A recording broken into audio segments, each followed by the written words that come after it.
They came near Jerusalem and had reached Bethphage at the Mount of Olives, Jesus sent two disciples ahead.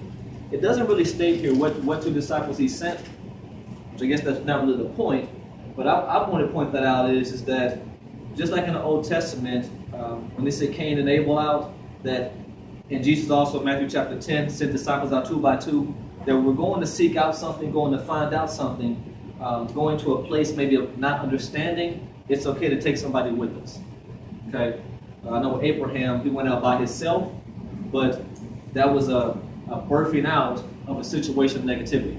Okay, so if you're in a bad situation, we're not trying to bring anybody with us. Okay, but if everything's okay and you got good friends, is strength in numbers.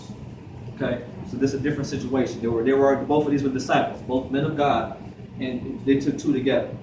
So then it says in verse 2, saying unto them, go into the village over against you, and straightway ye shall find an ass tied and a colt with her. Loose them and bring them unto me. And if any man say aught unto you, ye shall say, the Lord have need of them, and straightway he will send them. And I thought this is just awesome. And this is fulfilling prophecy, but not just the fact of fulfilling prophecy. God told them to do something and to go get something that was bound. And he said, because of my word, when you get there, you just loose it. Okay? So I'm going to say that again. Jesus just said, you all go to a place. I have something there for you or for me. It's tied up. It's bound. But when you get there, all you have to do is say loose it. And if anybody asks anything, you say the Lord has need of this thing. And God is telling us in this same day and age to go.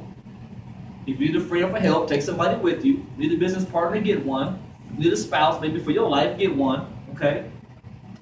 Not saying these things are mandatory, but if you feel in your life you need this assistance, get that first. But then we still have to go. Okay?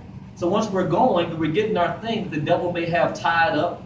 Maybe it's our own mind we want to go get back. Whatever it is that the devil has, Jesus is saying, when you get there, just loose it. He didn't say, go ask, can I have it? He said somebody asks you something, then you say, I sent you. So many times we're going into situations thinking when we get to the point of blessing, we still got to ask for it. And God is saying, I sent you, you don't have to ask. You should expect the favor. So I mean, if we're going to the bank and we're going to get a business loan, we don't go in with fear. We're not going in waiting for them to say no. We're going in thinking they're going to say yes. We don't go in with excuses like, well, like I told last time this happened. Well, you're probably going to say this. You shut your mouth and you go in with the blessing. And let the person that is in front of you that God has touched the king's heart just give you favor. Many times we mess up our own blessings because something may be tied up. We see the obstacle and versus speaking to the mountain or speaking to the situation or just confirming that God has sent me, we then think it's a barrier. Where there are natural obstacles in life. There are things called applications. There are things called loans. Okay? There are things called contracts, which means you're going to have to probably fill out something in life. You're going to have to maybe do something to get what you want, but it doesn't make it an obstacle because it's a part of the process. Do you get what I'm saying? I mean, you may have to do some work. You may have to wait 6 months for this. You may have to maybe some guidelines, some time frames, but it doesn't mean it's an obstacle because it's a part of the process. Anybody, what I saw when I said that, you all see motocross racing, they ride, they jumping over the bumps. Well, in their situations, not just a part of the process, it's a part of the course. I mean, it's like it's meant to be that way. So what I'm saying is if we go through life expecting to have these speed bumps, as opposed to hit them and falling off the motorcycle, we expect it, now we're doing tricks with it. Now with one hand hanging off the side. Okay? Because we're expecting it, so we learn how to master the situation.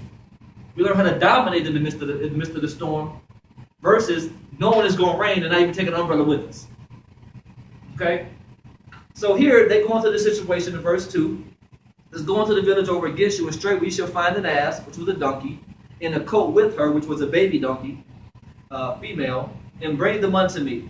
If any man ought, ye shall say, the Lord have need of them, and straightway he will send them. And in the commentaries, it was saying that maybe this was a disciple's house, maybe it was a friend. The Bible doesn't state that. Okay, the Bible just says this could have been a stranger, that in essence you were going to per se steal.